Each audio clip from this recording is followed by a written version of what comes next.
Hello everyone, and welcome back to my Roland KR-7 extensive demo and review.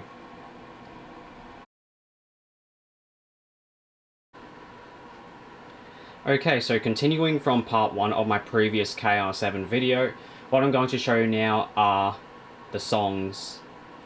So the songs can consist of the internal song libraries, where I believe there are 170 different internal songs that you could listen to or learn how to play. You also got your favorites category, which is the internal memory, so you can save the songs that you've created or recorded. As I've shown you in the previous video, the basic method of recording, you could save it into its internal memory. And the disk category, that you might already be able to see all this on the screen, but the disk category is where you could save your songs onto an external device like a floppy disk. Yep, you heard me right, floppy disk. The KR-7 came with a floppy disk drive built in, but as you can see, in my case, I no longer have a floppy disk drive because I replaced it with a USB floppy emulator. Because look, it's 2022, nobody uses floppy disks. Well, at least I don't know anyone that does. But, you know, as soon as I bought this KR-7 about 3 years ago, I replaced it with the USB floppy emulator straight away. But what I can show you is I still kept the original floppy disk drive, so you can see. Not that I ever need to use it again, but, you know, at least I still have it.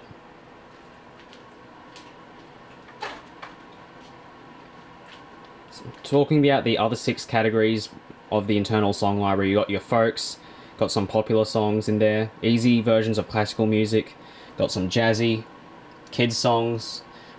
In practice you got like your Churneys, your Byers, your Bergmullers, and your Bach Inventions. So they could probably be useful if you're a piano student at like university doing their music degree.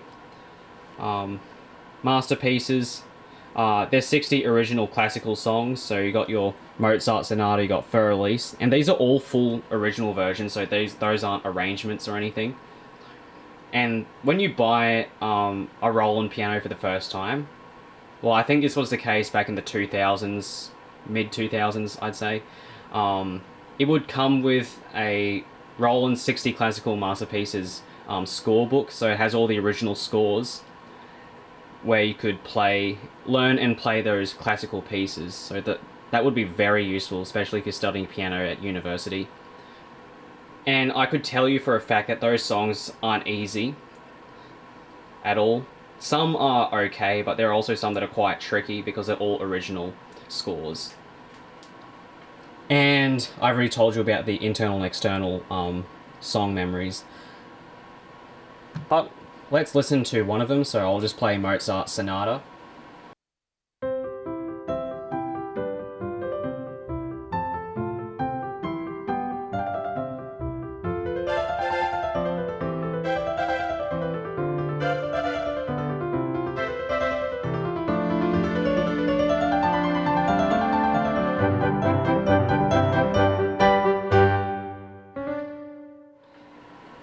While that was playing, you saw me press another button. I pressed the score display button. So interactive Roland pianos like some of the later KR series, and yes, this counts as a later KR series piano, because I think Roland stopped making them after 2005, and as well as the HPI series. So they have this thing called Digiscore, where it displays the notation of standard MIDI files.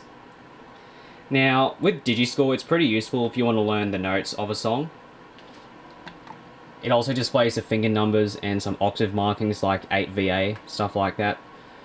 But as useful as Digiscore is, I wouldn't rely on it too heavily because there are limitations.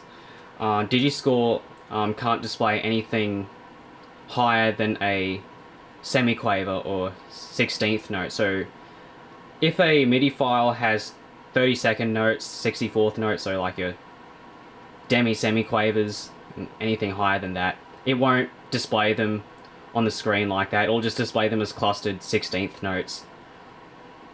But don't worry, it doesn't do anything to the MIDI file or the performance itself. So it'll still sound perfect, how it should be played, but display-wise, it'll just, it won't look, as it should. But, I can't really blame it because the resolution of the screen is only like 320 by 240, so yeah, I don't think it would be able to display that pretty well. But yeah, this is basically what the songs and Digiscore is like on the KR-7.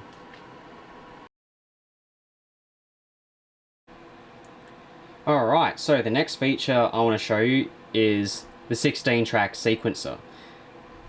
So to do that, next to the track buttons, if I could focus, press the menu button, it will take you to this screen, and you press 16-track sequencer. So personally, this is actually one of my favorite features on Roland digital pianos, where the 16-track sequencer is basically a method of multi-track recording where you could listen to what you've previously recorded while you record new material on top of that material.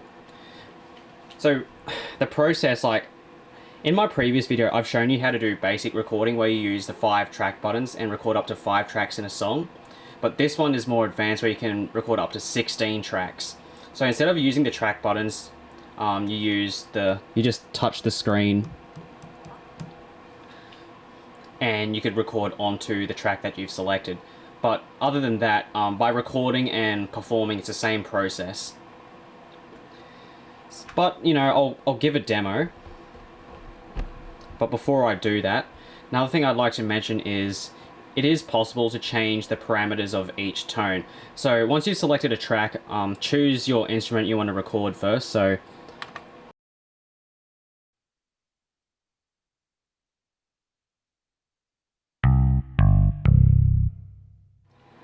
And then the process would be, I'm going to use the metronome for this.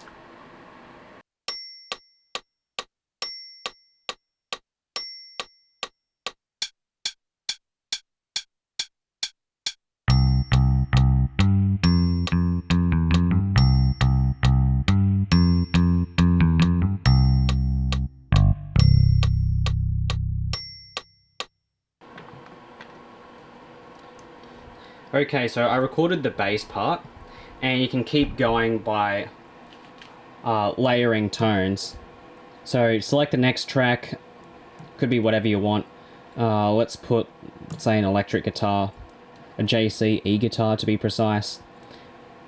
And what I was going to show you before I stopped myself and, went into recording is it is possible to change the parameters of each instrument or each track. So you can change the volume of each tone, so you can make it lower or higher, louder or softer. Reverb, you can adjust like the spaciousness of the sound, where you turn it up high, it'll give you like a wet sound, so it sound like it's in a concert hall, or if you turn it down, it'll sound pretty dry. Chorus, it changes like the richness and the fatness of the sound.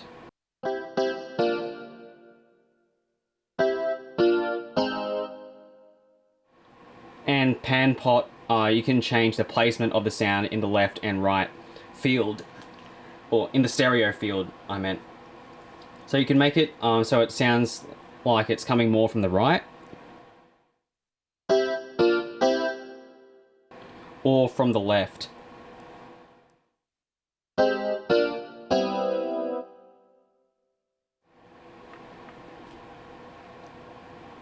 Actually, let's just keep it in the left.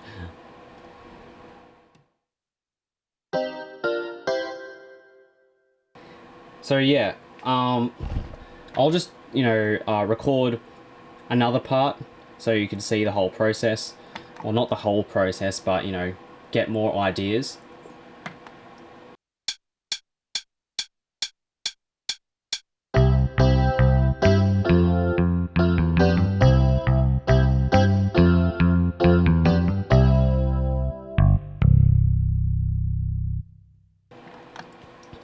And another thing to point out is on the 16-track sequencer, tracks 10 and 11 are strictly drum tracks, so you can only select drum sets on those tracks.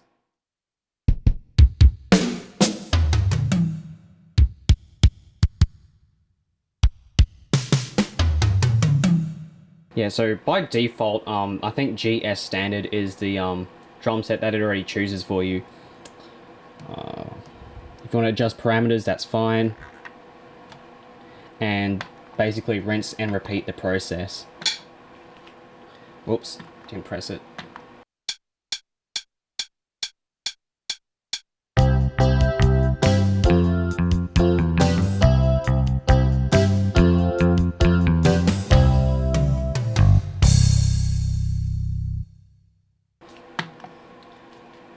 So yeah, you could just keep going up to 16 times. You know, if you want to make your own ensemble or orchestra piece, you know, the 16 track is perfect for that. And, you know, to save it, you have to exit out of the 16 track sequencer screen, press the disk button, file, save, and then save wherever.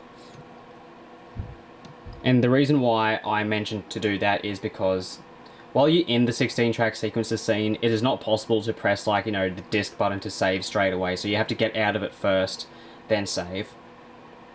Now, another important feature, aside from the 16 track sequencer, is the song editor, where you could, like, make some fine-tuning edits to your song or your performance.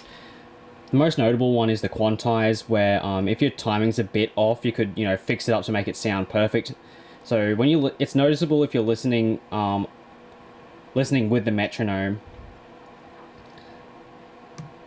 So even though I think my timing's pretty good when I played it, you know, there might be a few timing discrepancies, might be a little off. So in order to fix that, you could select the resolution of how you want it to quantize. So right now it's selected on quaver or eighth note. You can go up to 32nd note or demi-semi-quaver, but I don't usually do that. Only for, like, extremely complex pieces. I think these are swung semi-quavers. 1/12 is swung quavers. And the lowest possible one is minims.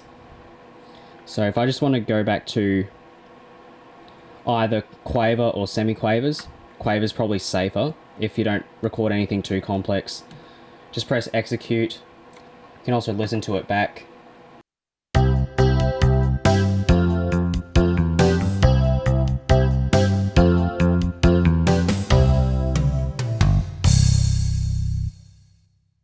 I'd say it sounds slightly better than how I originally played it. Listen with the metronome.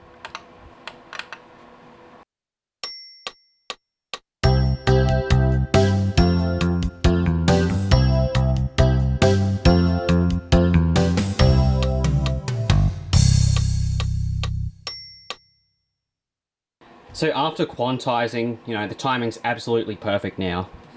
So, you know, fixes your own performance, or it could unfix it depending how you look at it.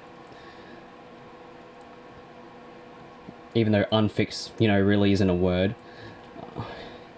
Other stuff, like, you know, you could delete, you could either delete a single bar, a single track, or the whole song, so I'd handle this one with care. Undo undoes any previous functions that you did. But the problem is, oh no, that's fine. Usually the problem is, you can only undo one action at a time, so if you perform another song edit action and you undo that, you can't undo the previous one before that. Transpose, well, you can transpose your performance that you recorded. Erase is a bit more tamer than delete, so you can erase certain events like tempo changes, program changes, all that, you know, MIDI stuff. PC edit, some MIDI files might have some instrument changes on the same track, so you could sort of edit what tone it changes to, or delete it, delete the program change. But unfortunately it is not possible to add your own program changes. You have to do that through, like, a third-party software. And here are some, like, other ones. Note edit, you can individually edit each note of your performance. If you made a mistake, you know, you could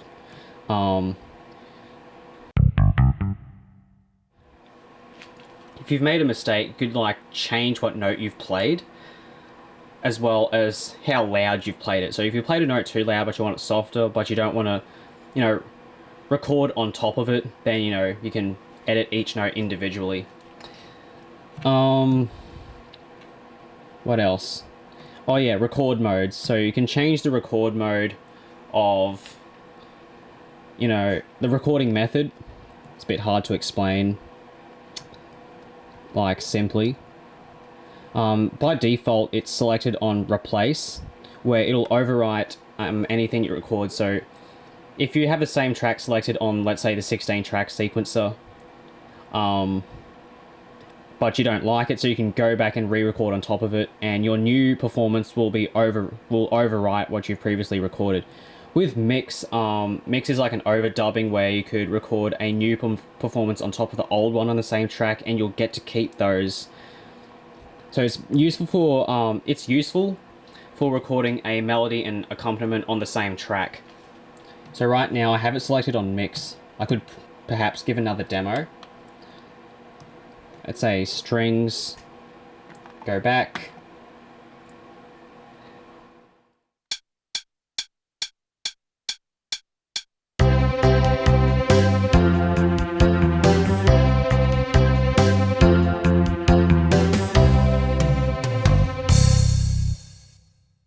Then I go back to the beginning and I'm going to record on top of it.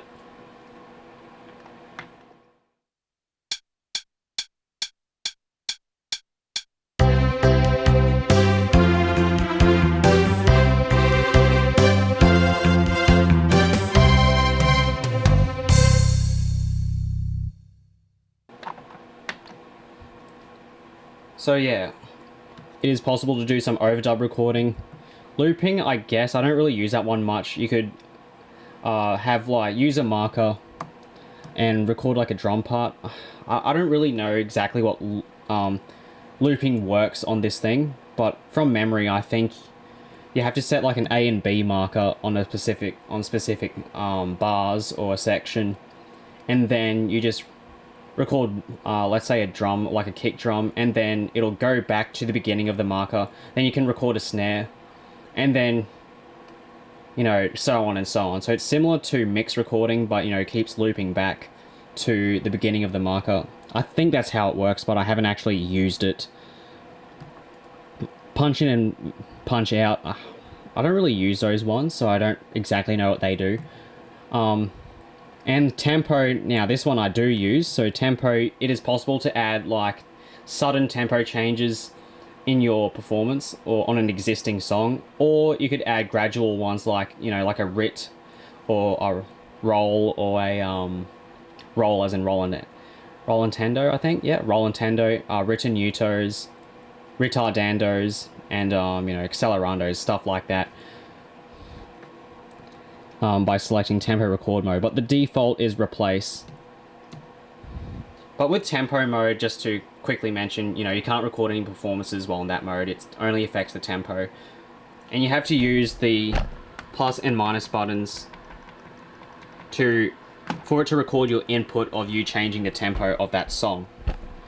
So yes, it is pretty in depth. It is a tedious process, and I spent probably, you know, about 13 minutes, you know, talking about this.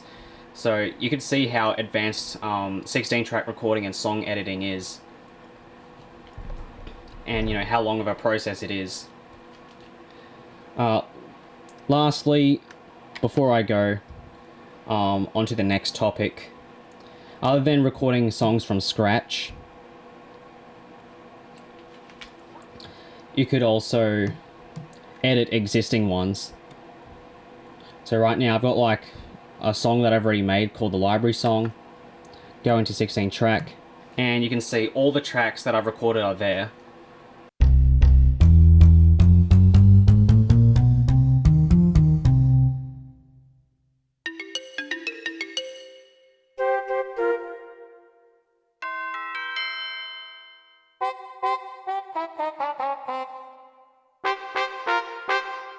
So yeah, these are some of the instruments tracks that I use on an existing song, so I guess we'll give it a little listen before I move on to the next topic.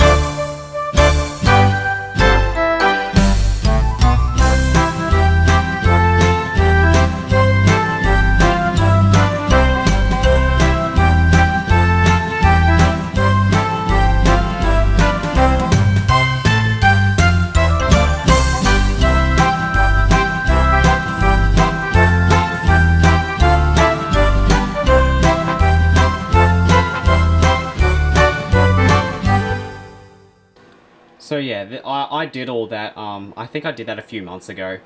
But yeah, you could see, you know, all of the stuff you could make using the 16-track sequencer. It's a very powerful feature. So you could make anything you want on it. Another thing probably I should mention, it is possible to put time signature changes in a song. I think you just use the beat map function. So that's another thing to mention. Yeah, that's pretty much the gist of it. 16-track recording, you know, recording on existing tracks, stuff like that. Alright. Okay, so the next feature I'd like to show you are the music styles, or the rhythms. So, with the music styles, it's basically where you can play a chord in the left hand and it will play an automatic accompaniment for you. Whereas you play in the right hand, you can play, you know, your own material. So it splits the keyboard into two, similar to the split function. But if I press the start stop button, so these are the buttons that control the music styles.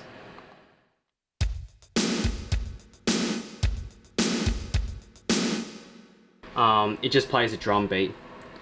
And then you got 6 different categories of music styles. So you got your pop, rock, ballad, acoustic, oldies and country, big band and swing, Latin, gospel and traditional, kids and the user.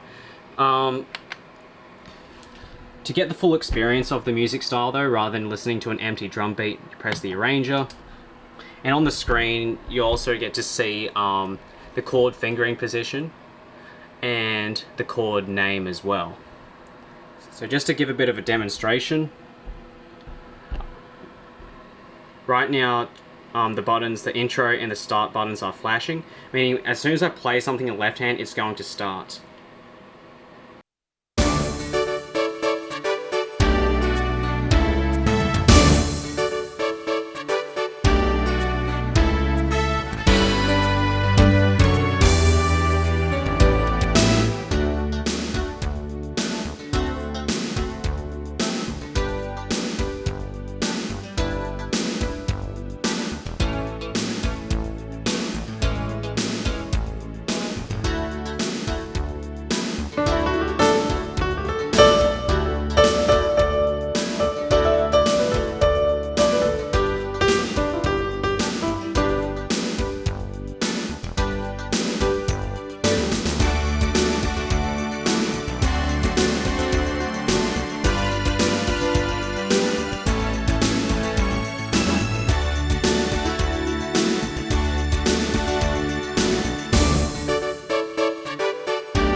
So yeah, there you go. It kind of sounds like an 80s commercial jingle. But I'll explain to you what other buttons I pressed. So with the variation, it changes it to a more exciting version of the same music style. You could also change it back to the original, so it sort of does a fill before changing. And the ending, so the ending's the same as the intro, but as the music style is playing, you could give it an exciting ending like you did with an intro. The KR-7, I believe, has over 204 different music styles as well. So of course I'm not going to go through every single one of them. I've pretty much explained the basic concept of these music styles. Sometimes by selecting a different music style, it would automatically select a different instrument or tone in the right hand. So if I selected something like 70s 1, change it to like a octave strings. So let's go back into that. And you know, I'm just going to scroll through some music styles and just going to keep playing chords. So yeah, just enjoy listening to some of them.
Okay, so this was pretty much the meat of what the music styles actually sound like. So, you know, gone through quite a lot of them. One more thing though before I move on. Make sure I select no. It is actually possible to record the music styles performance. So lastly, I'm going to press the record button. I'll just select something I like, something simple. Right now everything is on standby and I could actually just record the music style straight away.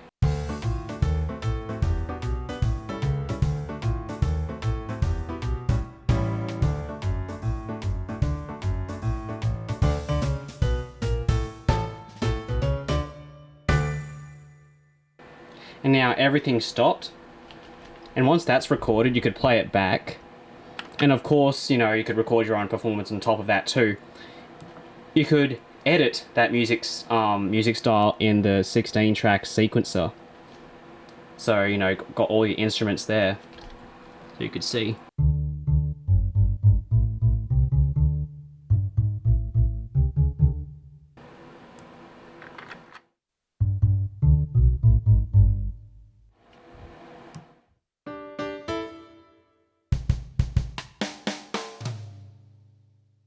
So, there you go.